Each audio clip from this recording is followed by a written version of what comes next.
the first time we reached out to Oak Hill, I have to say, I heard about Oak Hill from one of my closest friends growing up. He came, and I think he graduated in 1991. And I remember through college, he talked about Oak Hill.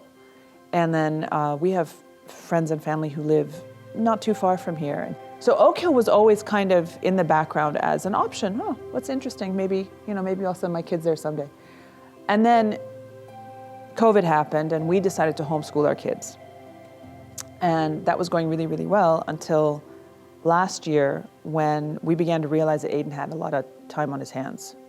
So we started looking at schools.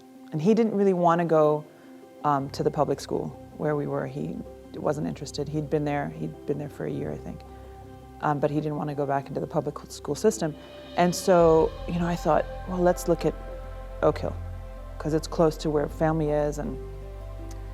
And so, it started with online research. Let's have a look at it. And then I think we emailed them, and they called us, and it was just a series of back and forth phone calls, a Zoom call.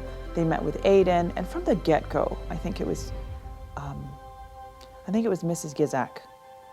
Just so unbelievably welcoming from the get-go, and so happy to talk to Aiden. And how could you not think, wow, this person sees my child as an individual, not as a statistic with grades or whatever. Just so excited about his background. And so that's how it started, really. And then they had an online sort of tour with other parents as well who had kids at the school. So you got a chance to meet with, virtually, of course, meet with other parents and kind of understand what their experience was about and get an idea of what it would be like potentially. Just from the very beginning, it just felt very warm and very welcoming. She had the capacity, it was a magical way of making him feel very special and very unique. And I think in a world where, that's not necessarily the case, people don't necessarily feel so good, that was really nice and very special.